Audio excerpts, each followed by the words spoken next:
Are you thinking about going to Grand Cayman? You've probably heard about it. Maybe you've heard how expensive it can be. And you're thinking to yourself, is it worth it? How does it compare to another Caribbean island? How are the beaches? How's the food? How's the shopping? Do you want to rent a car if you can only drive on the left-hand side of the road? My name's Rip, and I spent a week there with my family and friends, and I wanted to give you a rundown of our excursions on the island. If you like beaches, exploring, and great food, then you've come to the right place. So stay tuned and check out Grand Cayman here on Expedition Rip. In this video, we're going to be covering 7 Mile Beach and Stingray City. So grab a pina colada and let's start exploring. The island is only about 20 miles long, so it's easy to take a day trip to anywhere on the island. Our expedition starts here at 7 Mile Beach, which is on the west side of the island. We stayed at this great place called the Meridian right on the beach. Here's a quick shot of the inside. It was definitely a nice place and I'd highly recommend it. Just keep in mind though, the Meridian is a condominium rental, not a full service hotel. So I'm going to be taking you for 2 walks on this video. The first walk is going to be north of the Meridian, and then the second walk will be south of the Meridian. So without a doubt, the water was warm, crystal clear, and absolutely perfect. So here's the first stop, the Ritz-Carlton. I didn't go inside, but it certainly looked beautiful from the outside. This is the second stop at the Westin. The Westin was hands down the most popular place on the beach. If you're looking for that full service resort style Caribbean island destination, then the Westin is for you. Pools, cabanas, bars, right on the beach. Basically everything you could ask for. The Westin actually has 2 cats. Their names are Wes and Tin. I actually don't remember the name of this guy, but he certainly looked like he was enjoying the beach life. Here's an inside look at the lobby of the Westin when we went back at night. We went to dinner there at one of the restaurants called the Beach House. The food at the Beach House was pretty amazing, and I hope to cover that in a future video.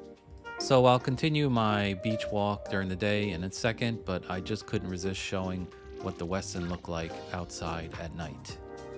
Great place to grab a drink or go for a swim.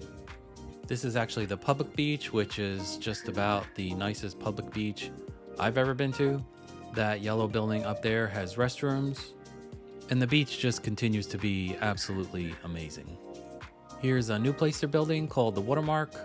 I believe it was scheduled to be completed by the end of 2023, so if you want to leave a comment and let me know if it was. I'm pretty sure I read that the places there go for about $10 million, so yeah, not some place for me, but hopefully you can afford it. This is the beach at the Kimpton Seafire Resort and Spa.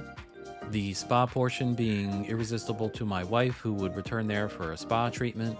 She said that the spa was amazing and the people were very nice. I asked her to take a quick couple of photos for me inside the spa, and she was happy, so that means I was happy. Here are some people outside on the water doing paddleboard yoga, which is not something for me, but if you're capable of doing that without falling into the drink, go for it. Here is the outside of the restaurant at the Kimpton Seafire Resort and Spa. It's called the Cocoloba. Here's a quick shot of the inside during dinner. Right on the beach, great food, great drinks, everything you could ask for. And the chickens walking around watching you eat dinner are free of charge. This is in front of the Plantana condominiums. This was probably the mic drop moment for me because I'm not sure the beach gets any nicer. I mean, the entire beach so far on this walk has been a perfect 10, but this spot was just unreal. So I'm going to turn up the sound of the ocean here for a few seconds to let you enjoy it without me talking over it.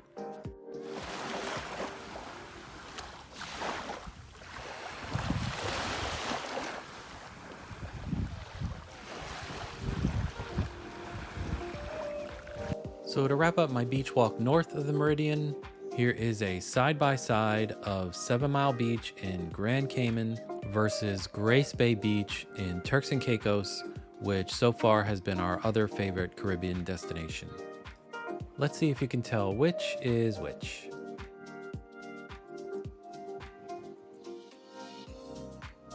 Did you guess right?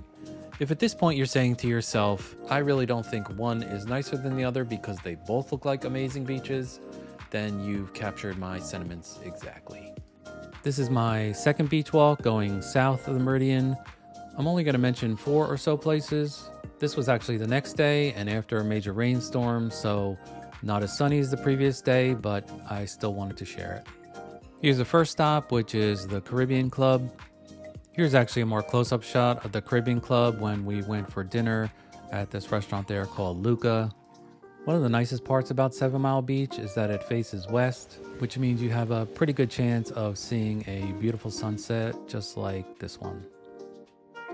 Here is the restaurant called Luca in the Caribbean Club. Great food, great ambiance, and great tiramisu. Perfect trio in my opinion. Here is the outside of Tilly's restaurant. We didn't go there ourselves, but I did hear good things about it, so probably someplace you should check out.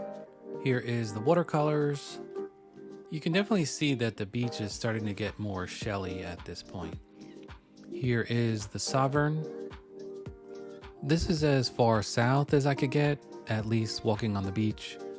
You can see that the beach is pretty much gone after this. I heard that the island was hit pretty hard from a few recent hurricanes. So if you're thinking about staying in a resort south of this, you should be aware that there may not be a beach there. This is skipping way ahead to the Marriott where we went for dinner. If you see the trees all the way on the upper left of this shot, that's where we left off at the Sovereign. Not really much of a sandy beach here, so if you were planning on staying at the Marriott, just something you should be aware of. Certainly didn't look like it stopped the people from hanging out in the water and having a nice time. Here's a couple quick shots of the restaurant at the Marriott called Anchor and Den. Really good food, good atmosphere, and just a cool place in general. If you've done any research at all on Grand Cayman, you've probably heard of Stingray City. Basically, you take a 20-minute boat ride to a sandbar in the middle of the ocean where you could feed the stingrays or hold them. The feeding of the stingrays is probably more controlled than you'd imagine. The tour guide gives you a piece of squid to hold in your hand. You basically hold the squid in the top of your fist like you're holding on to an ice cream cone. Here's my friend Dan about to feed one. In what I could only describe as a strong vacuum-like sensation, the stingray basically pulls the squid right out of your fist. The pulling sensation is strong enough that your hand actually comes up and hits the bottom of the stingray's mouth, which is quite interesting. The guide then lets you hold the stingray if you want. Make sure you shuffle your feet through the sand to make sure you don't step on one. It was definitely a cool experience, and if it's your kind of thing and you want to spend some time in the ocean with marine life, then I would highly recommend Stingray City.